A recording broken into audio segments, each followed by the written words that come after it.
it is just like a really, really weird situation all the way around. And I don't want to knock it because I don't understand. Like like I said, I would never be in that position. I just know I couldn't be in that position. So I couldn't knock it, but it's just, I don't know. It just doesn't seem like something that's right. Subscribe to this channel in case you are watching this channel and you have not subscribed. All right, so I'd like to start by building on a previous discussion that we had in a past podcast episode. We were talking about the topic of surrogacy because Khloe Kardashian did something that was quite brave. She was honest about how difficult it was for her to adjust. She went to the hospital. Obviously, she had a surrogate for her second child.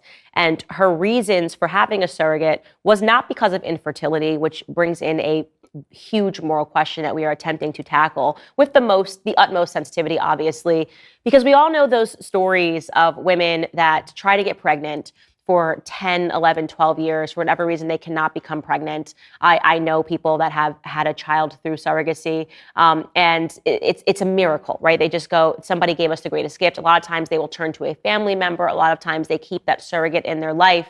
But that is not the examples that we are seeing that are becoming more commonplace today. We are seeing women that just don't want to get fat, that just don't want to carry the child, that want a particular sex, which is allowed in America. You're allowed to choose which sex you want. So people are coming from overseas and deciding to use the surrogate program in America because they say, well, I have a daughter and I maybe want a son.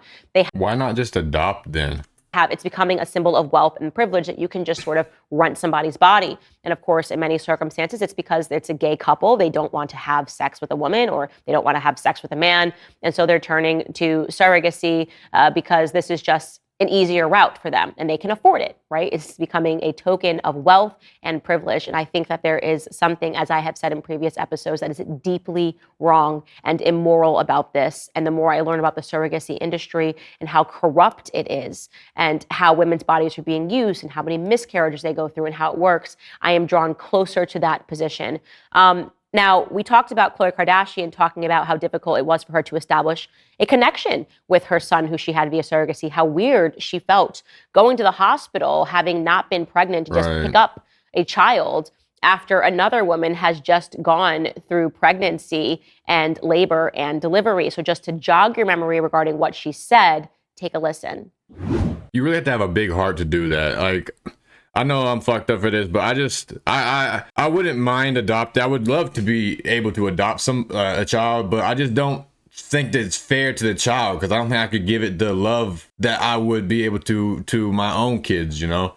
And I know there are a lot of people out there that can do that, but me, I just don't think I could do it. It's just a different type of bond you have with your own kid that you just can't experience with another kid. Like you can love another kid, you can look out for another kid, you know, you can raise another kid and have the best interest for the kid, but it still isn't going to be the same thing as your own child. And the same thing with like being a stepdaddy. I could never be a stepdaddy for that same reason. I'm just being honest. I'm not really I'm not trying to brag about it or try to pretend like it's something cool because I don't think it is. It's a flaw that I see with myself. I would really rather have an open heart and be able to, you know, be nurturing and caring like that to someone that's not mine, but I just don't think I could. And like I said, it's not something I'm bragging about. It's just something I see as a flaw with myself, but I'm just being honest.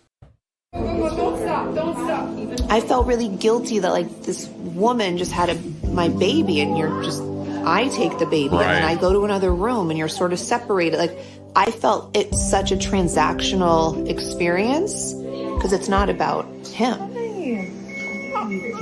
And that baby's gonna know that too. I wish someone was honest about surrogacy.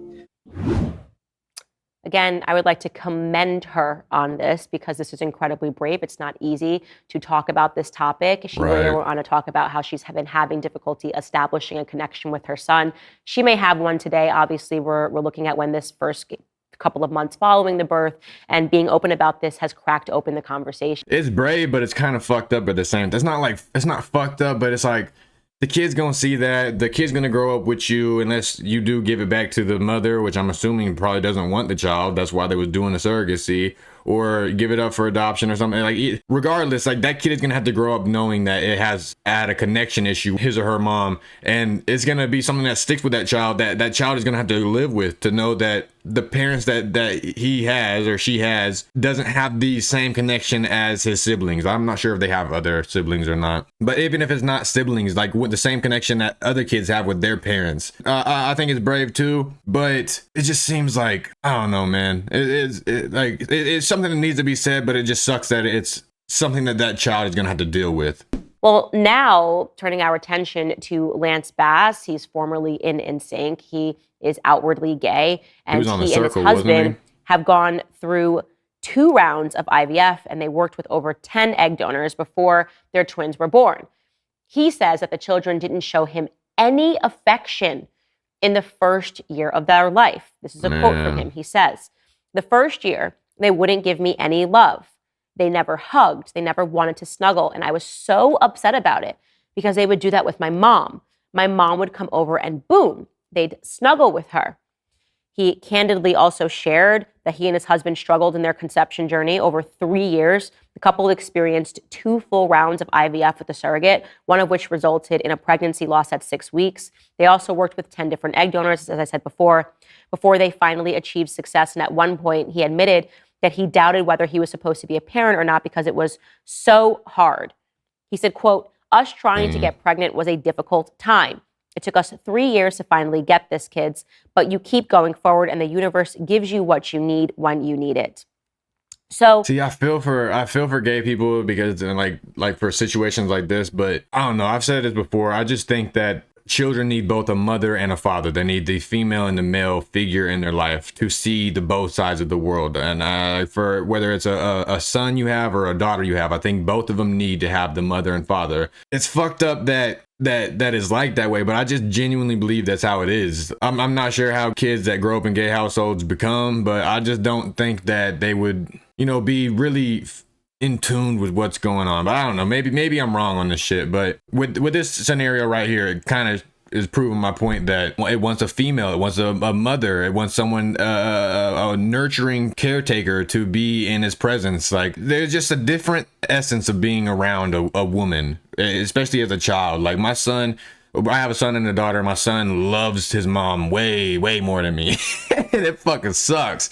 But I finally got a daughter, and bro, that little girl's my world. Like, it's like the daddy's little girl and the mama's little boy. Like, it's a cliche saying, but it's a saying because it's a thing. And you don't really have that to give to a child if you're in a gay household. I mean, no matter how feminine of a man you are, no matter if you go through a sex change or whatever, you just don't got that nurturing characteristic in you that women have evolved with through centuries. Looking into this particular scenario, and I do want to say that he says that he has decided to keep that surrogate in their life in some capacity. When you look into these stories, these celebrity stories, I think Priyanka Chopra, it was widely reported that her and Nick just they couldn't come together. They couldn't find time. Sorry to pause again, but I was just thinking, like, I guess Khloe Kardashian said she had the same problem where she couldn't connect, but I don't know.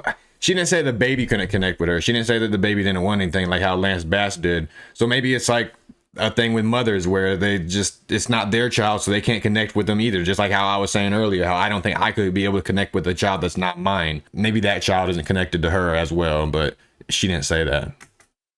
To come together and give birth. So they just got a surrogate, and that surrogate also had a difficult pregnancy. I believe their baby, she delivered at 26 weeks, very early. And you hear about these situations. You always hear them talking about how difficult it is for them. It's a very selfish discussion, how difficult it is for us, right? They're never talking about the surrogate that's gone through multiple miscarriages. They're never talking about what it must feel like for that individual to give birth and to have that baby in most circumstances taken immediately away from them and given to somebody else that's waiting in a different room.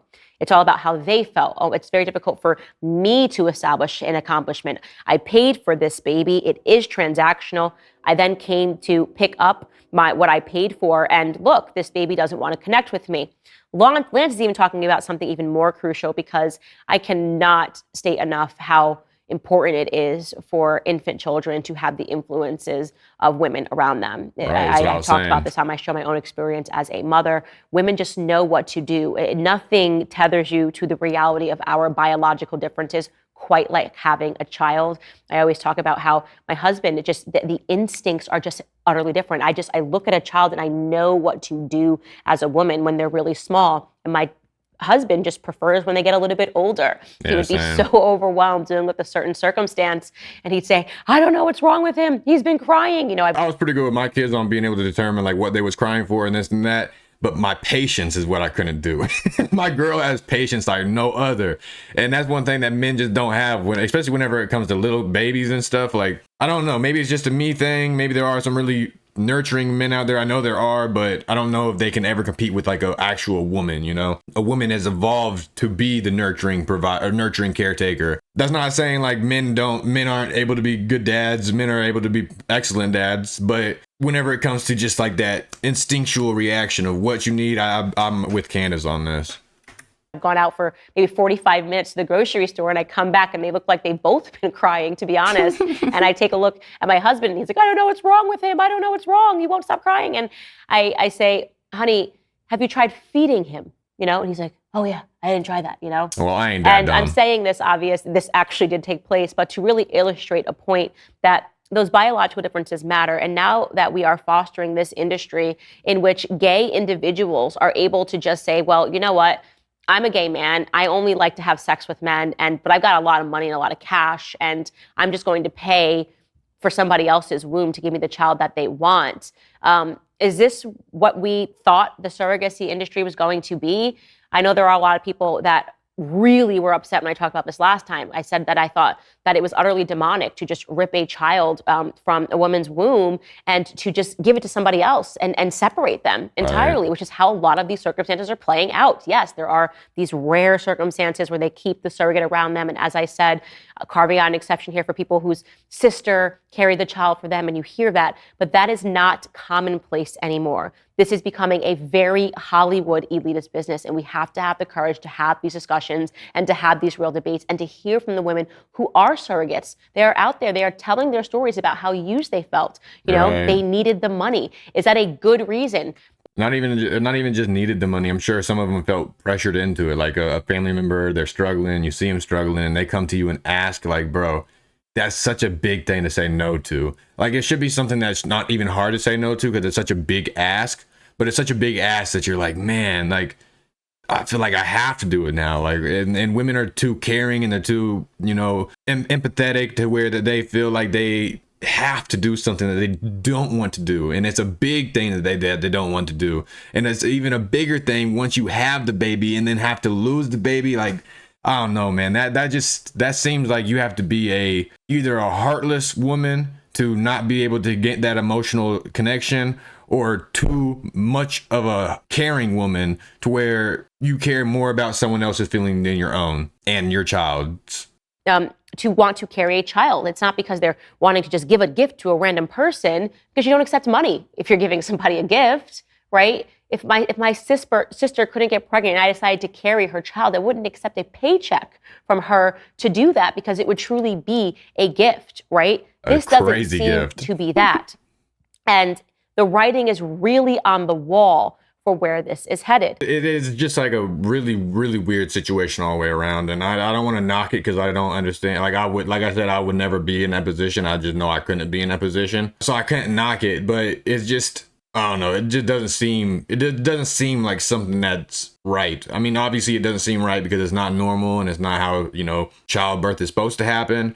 But just with all the things to it, to where the connection issues with the parents that aren't his, the pulling away from the mother that is there, the 9 months of labor that the woman has to go through, which I mean, I guess she is being paid, so she's getting compensated for it. But it's still like so much work to go through, and I think women that go through it the first time and they think that, oh, it's just having a baby, there ain't gonna be no connection to it. Like, no, you are gonna have a connection to it. You went through 9 months of hell trying to protect and care for this baby, just for you to go through another couple hours, days of labor, of intense, severe labor, to have the baby be taken away from you to go to a house that you don't even live at. But that's the end of that video, so please leave a like. If you guys can, go down to the description down below and follow me on Twitter and Rumble. YouTube's getting really strict with what you can post anymore and what you can say on here.